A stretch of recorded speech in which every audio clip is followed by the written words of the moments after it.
안녕하세요. 토요미스테리 디바달리아입니다. 2005년 8월 30일, 일본에서 꽤나 유명한 커뮤니티에 흥미로운 글 하나가 올라옵니다. 글쓴이 A씨는 자신이 초등학교 1학년 때 겪었던 일이라며 담담히 이야기를 시작하죠. 평소 A씨와 친하게 지내던 한 친구가 동네에 엄청난 장소가 있다면서 같이 가보자는 것이었어요. 당시 A씨가 살던 동네에는 자그마한 동산이 있었습니다. 그 동산 위에 위치한 공원 근처였죠.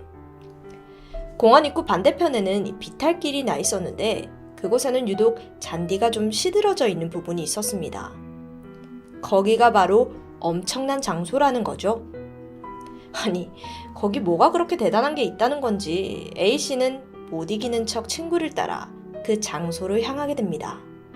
산을 올라 마침내 공원 근처에 다다른 두 사람. 이리저리 둘러보던 중 비탈길 한가운데 정말 이상하리만치 잔디가 없이 텅 빈 대충 훌라후프 크기만한 장소가 눈에 띄었습니다. 이게 다른 곳은 모두 풀로 덮여 있었는데 그 장소만 아무것도 없는 게 좀 이상했죠. 근데 여전히 A씨는 시큰둥합니다. 이게 뭐 대단한 거라고. 곧이어 A씨가 그 훌라후프만한 곳으로 성큼 들어섰습니다. 친구는 아직 뒤에 있었고요. 역시나 아무 일도 없었죠. A씨는 그 공간에 서서 잠시 동안 그 도로 위에 달리는 차들을 멍하니 내려다보았습니다. 그리고 얼마 후 친구가 "야, 돌아가자" 라며 어깨를 두드리자 A씨는 번쩍 정신이 들었죠. A씨는 멍 때리던 걸 관두고 다시 주변을 둘러보았는데 놀랍게도 벌써 해가 저물고 있었던 것이었습니다. 좀 이상했어요. 왜냐면 그날은 토요일이라서 점심도 안 먹고 바로 학교를 나왔고 이 산에 도착한 시간은 아무리 늦어도 오후 1시쯤이었거든요. 근데 벌써 이렇게 순식간에 저녁이 되어 있다고요? 어안이 벙벙한 A씨. 친구에게 "야, 시간이 언제 이렇게 흘렀어?" 라고 묻자 친구는 "그래? 신기하네" 라고 대답할 뿐이었죠. 그날 저녁 A씨는 가족들과 식사를 하면서 아까 자신이 겪은 그 이야기를 풀어놓게 됩니다. 하지만 당연히 아무도 그의 말을 귀담아 듣진 않았습니다. 답답했죠. 그리고 A씨는 이 잠이 드는 순간까지도 아까 그 기이한 경험 때문에 여전히 찝찝한 기분에 휩싸여 있었습니다. 그러다 순간 한 가지 명확한 사실이 떠오르는데요. 그 장소에 서 있는 동안 분명 아무런 소리도 들리지 않았다는 것이었습니다. 마치 방음 부스에 있는 것처럼 정막뿐이었죠. 근데 분명 산 아래 도로에서는 차가 수십 대씩이나 달리고 있었고 바로 옆 공원에서도 아이들이 시끄럽게 떠들면서 놀고 있었습니다. 하지만 A씨가 그곳에 서자마자 마치 다른 차원에 있는 듯 너무도 고요했던 거죠. 게다가 시간의 감각도 이상한 게 확실했습니다. 잠깐 동안 멍 때리고 있다고 생각을 했지만 실제로는 몇 시간이 흐른 뒤였으니까요. 혹시 내가 뭘 단단히 착각한 걸까? 다음날 A씨는 친구에게 연락이 왔습니다. 그 장소에 다시 한번 가보자는 것이었어요. 근데 A씨는 어제의 경험이 너무도 무섭고 기이해서 단번에 거절합니다. 시간이 흐르고 그날 저녁, 이번엔 친구 부모님으로부터 전화가 걸려오는데요. 아들이 집에 돌아오지 않는다. 혹시 같이 있냐? 라는 질문이었죠. A씨는 서둘러 친구의 부모님과 함께 문제의 장소를 향했습니다. 잠시 후, 다행히도 거기 친구가 있었습니다. 원 안에 홀로 앉아서 도로 자동차를 그냥 멍하니 응시하고 있는 거예요. 그 모습을 본 A씨는 순간 공포에 휩싸였습니다. 그날 이후 친구와의 사이는 조금 소원해졌고 그날의 해프닝은 마무리되는 듯 했죠. 몇 년 후, A씨는 어느덧 중학생이 되었고 문득 그날의 경험을 떠올리게 됩니다. 어린아이의 과대망상이었나? 하며 넘기려는 찰나. 아니, 그는 다시 한번 확인해보고 싶다는 생각이 들었습니다. 그리고 결국 자신의 동생을 데리고 다시 그곳을 향하게 되죠. 거긴 예전 모습 그대로였습니다. A씨는 동생에게 신신당부를 합니다. 자신이 저 원 안으로 들어가 볼 테니까 혹시 내가 안에서 멍하게 멈춰 있으면 반드시 구해달라는 것이었죠. 그리고 원 안으로 두 발을 내딛는 순간 주위가 고요해지면서 마치 내 머릿속이 슬로우 모션처럼 아무런 소리도 들리지 않았고 시간조차 느리게 가는 것 같았습니다. 형! 동생이 팔을 붙잡고 흔들자 순간 현실로 돌아와서 생각합니다. 아니, 이게 진짜라고? 이때 갑자기 동생 자신도 경험을 보겠다며 선뜻 원 안으로 들어섰고 순간 A씨의 눈앞의 동생은 마치 화면이 정지된 듯 모든 움직임이 멈췄습니다. 동시에 어딜 보는지 시선이 멍해지더니 이내 얼굴이 파랗게 질린 듯 창백해 보였어요. A씨는 깜짝 놀라 동생을 끌어당겼고 그제서야 정신 차린 동생 역시 형, 이거 이상해. 무서워. 두 사람은 도망치듯 산을 빠져나왔죠. 집에 돌아오는 길에 두 형제는 아무 말도 하지 않았습니다. 그리고 집에 도착하고 나서야 긴장이 풀렸는지 조금씩 서로의 경험을 이야기하게 되는데요. 그런데 동생의 시점에서 돌이켜본 기억은 분명 A씨의 것과는 약간 달랐습니다. A씨는 분명 자신이 들어가서 멈추면 도와달라는 말을 했다고 기억했잖아요. 하지만 동생은 A씨가 아무 말도 없이 그냥 거기 쑥 들어갔다는 것이었어요. 이후 우두커니 움직임을 멈췄다며 형! 하며 계속 불렀지만 아무런 대답도 꿈쩍도 하지 않았다고 이야기합니다.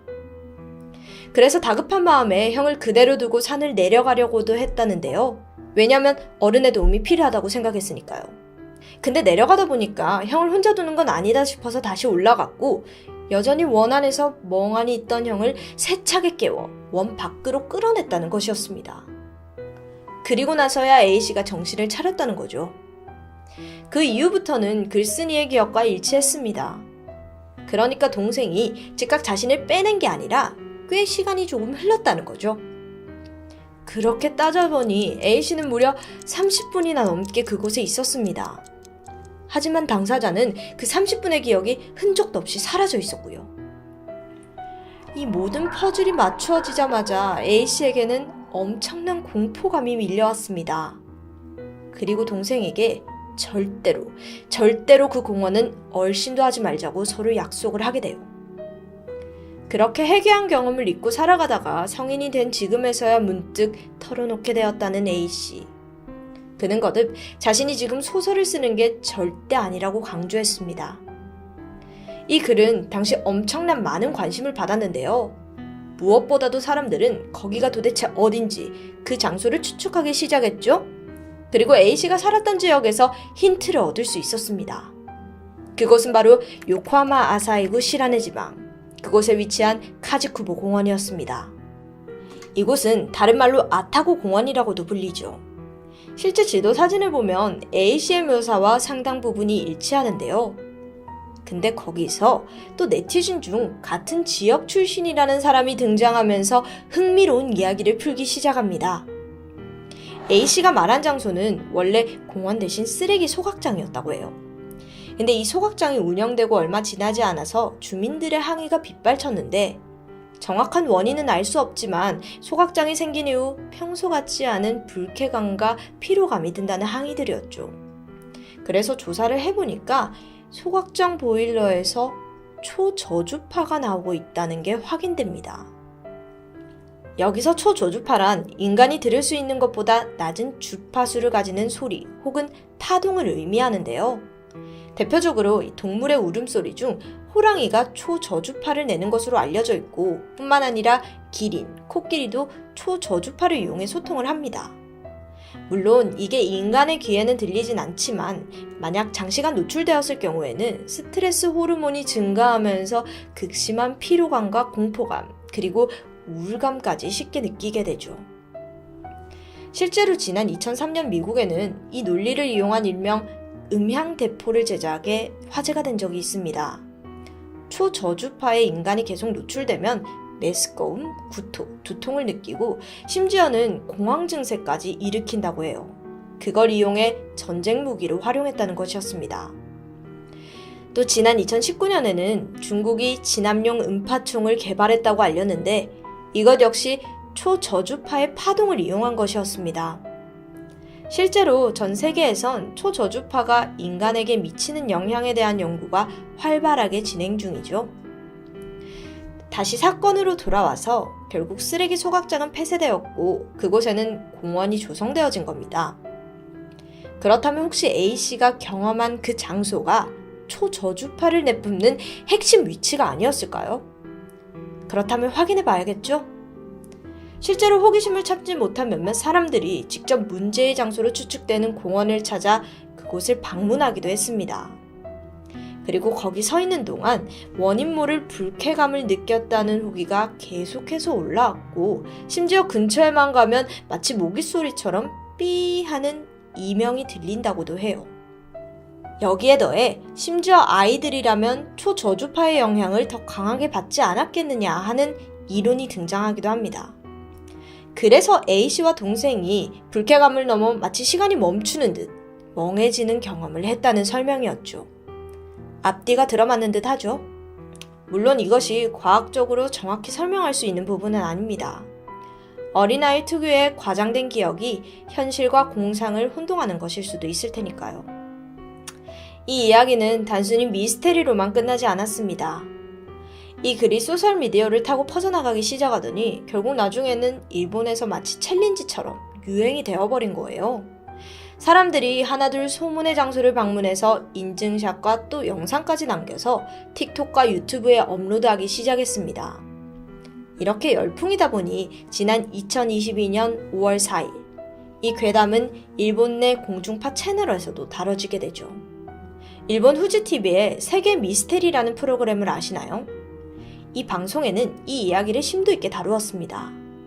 그곳은 정말 소문대로 유난히 잔디가 나지 않고 불에 탄 듯한 그을린 원형 자리를 유지하고 있었죠. 방송에는 왜 이곳이 시간이 멈추는 경험을 하게 되었는지 그 이유를 다각도로 파헤치려고 노력했지만 끝내 미스테리는 풀리지 않았습니다. 그리고 방송 이후 공원은 더 유명해졌습니다. 다들 신기한 그 현상을 경험해보겠다며 우후죽순 몰려드니 말 그대로 이 아이러니한 관광명소가 되었는데요. 결국 미연의 사고를 방지하기 위해서 해당 장소는 폐쇄되었다고 합니다. 물론 이 괴담에 회의적인 사람들도 있었습니다. 만약 정말 초저주파 때문이라면 어떻게 그 작은 면적에만 영향을 줄 수 있냐는 거죠. 근데 사실 저도 여기서 같은 생각을 했습니다. 넓은 면적도 아니고 어떻게 이 작은 원 안에서만 기이한 현상이 일어날 수 있을까? 쉽게 믿기지 않는데요. 어쨌든 누군가의 어릴 적 경험으로 떠오른 요코하마 시간이 멈추는 공원. 이제는 폐쇄돼서 그 진상은 알 수 없지만 이곳은 여전히 일본에서 뜨거운 논란과 호기심의 장소로 전해지고 있습니다. 지금까지 토요미스테리 디바달리아였습니다.